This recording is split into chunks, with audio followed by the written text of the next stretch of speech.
And it is Friday afternoon. It's a little after 2:30.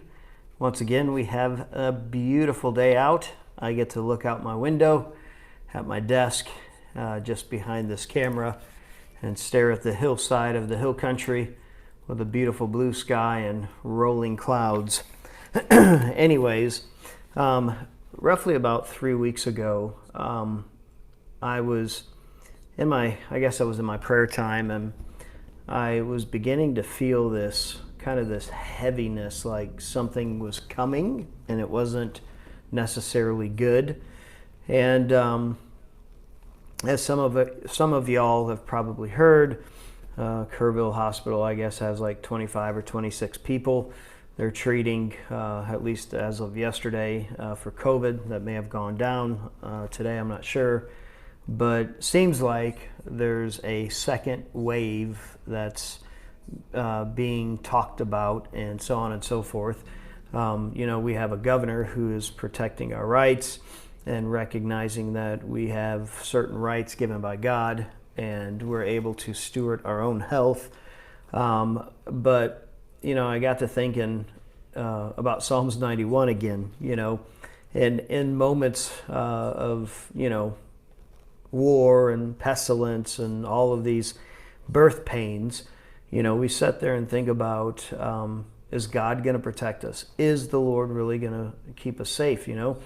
Because you do hear of people dying from sicknesses and people in car accidents and everything under the sun. And, you may have had a loved one that died, and then here you are reading, scripture like Psalms 91. And let me just read Psalms 91 to you, but I want to actually encourage you this afternoon and pull out a little bit of insight in Psalms 91 that you may not be aware of, and then share a really cool testimony of Psalms 91 that my wife experienced in high school. Some of you have heard this before, some of you may have not. But Psalms 91, it says, "He who dwells in the shelter of the Most High will abide in the shadow of the Almighty. I will say to the Lord, my refuge and my fortress, my God, in whom I trust. For he will deliver you from the snare of the fowler and from the deadly pestilence. He will cover you with his pinions, and under his wings you'll take refuge," or you'll find refuge. "His faithfulness is a shield and a buckler. You will not fear the terror of the night, nor the arrow that flies by day, nor the pestilence that stalks in darkness, nor the destruction that wastes at noonday. 1,000 may fall at your side, 10,000 at your right hand, but it will not come near you. You will only look with your eyes and see the recompense of the wicked, because you have made the Lord your dwelling place, the Most High, who is my refuge.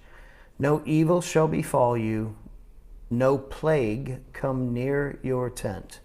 For he will command his angels concerning you to guard you in all your ways. On their hands they will bear you up, lest you strike a foot against a stone. You will tread on the lion and the adder, and the young lion and the serpent you will trample underfoot. Because he who holds fast to me in love, I will deliver him. I will protect him, because he knows my name. When he calls to me, I will answer him. I will be with him in trouble. I will rescue him and honor him. With long life I will satisfy him and show him my salvation." Those are 16 extremely powerful verses in Psalms 91. And Psalms 91 is probably one of the most quoted Psalms of all the Psalms, besides Psalms 23. But what's interesting, with our westernized filters and the way we tend to interpret things are from a current culture, that through that cultural lens of America, Western culture. But back when Psalms 91 was written, you had a completely different culture. You had a completely different understanding of what was going on. For instance, when it says in Psalms 91, you will not fear the terror of the night, nor the arrow that flies by day, nor the pestilence that stalks in the darkness. The Hebrew word for terror is amah, and the Hebrew word for arrow is kayetz. And then the Hebrew word for pestilence is actually debar. What's interesting is the Jewish people would have understood those three things actually addressing Canaanite deities. So it wasn't necessarily a literal arrow or like it went beyond that. They actually recognized that this arrow, that the terror and the pestilence was actually their enemies' gods fighting against them. That would have been the filter that they've understood Psalms 91 through. And I think I've shared this with some of you, but Ken Fish, the Lord shared with him on the spirit of debar, which is pestilence. He's actually taken authority over debar with people with COVID, and they have over half a dozen cases of people instantly healed of COVID. Look at that again in Psalms 91. It says, the pestilence that stalks in the darkness. For a pestilence to stalk, that has to insinuate an intelligence and an ability to think and act and have a will. So what is David saying? He's saying that Yahweh, that our God, is bigger than all the other gods, little g, and that he is more than able to rescue you out of their hands. So I want to encourage you to look at Psalms 91 again with fresh eyes, with the correct filters. In other words, have good exegesis, which is the studying of scriptures. In Timothy it says a man rightly dividing the word of truth, right? And so spend some time. This is not a time to borrow tomorrow's trouble or fear. We want to encourage y'all to be wise. And again, hey, it's common sense. If you don't feel good and you're sick, stay home, watch the live stream. Otherwise, if you're healthy, we're going to keep rolling and keep living life a day at a time, right? It says, don't boast yourself about tomorrow, for you do not know what tomorrow will bring. Sufficient is the trouble of the day. But today we're going to rejoice, because today's the day the Lord's given us.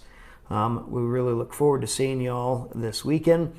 And just a heads up, next Sunday we're going to be doing baptisms and having a picnic and feeding people in the park and ministering to them August 8th. And we're going to kick that off after church service in Louise Hayes Park at 12:45. Really looking forward to that. But again, let me leave you with this. I said I would tell you about my wife's story. My wife, her senior year in high school, was having a very difficult time, and she was sitting on the roof of her house, smoking a cigarette and asking God to prove himself, that he would be there. Give me a shooting star if you're really here. And of course, nothing happened in that moment. And my wife went to bed that night, and all of a sudden she woke up in terror, and all of these red lights were shooting at her. And she cried out to the Lord. And she said from the very left side of her bed, a wing came over the bed, fully engulfed it, and the wing had such details, she could actually see the detail of the feathers. And she was instantly totally at peace and calm. She said she doesn't remember how long she was there for, but shortly after that, all of a sudden, poof, the wing disappears. She sits up, she turns the light on in her room and goes, Lord, what was that? She starts searching for her Bible. She finds it under her bed, knocks the dust off, and goes, Lord, please speak to me. And she opens straight up to Psalms 91, when it says that he will cover you with his pinions, and under his wings you will find refuge. Psalms 91:4. So that encounter that she had, it's my heart that will encourage you. And maybe you've had some things in your life that make it difficult for you to really be able to trust the Lord and to really have trust without doubt in his word. Well, the one way to grow in trust, and really the only way, is to actually spend time with the person, So get in His Word, pray His scriptures, encounter Him through His Word, spend time in prayer, meditate on His Word, meditate on who He is, meditate on His names, and begin to just rest and abide and flow and live and be and have your very being in Him. And I promise you, as you draw close to Him, He draws close to you, and He will restore your soul, as Psalms 23 says. Well, that's my couple of thoughts on Psalms 91 for today. So let your hearts not be troubled. That's exactly what Jesus said. My peace I give to you. So I just greet each of you with shalom, and look forward to seeing you all Sunday. Have an amazing weekend. Bless you all.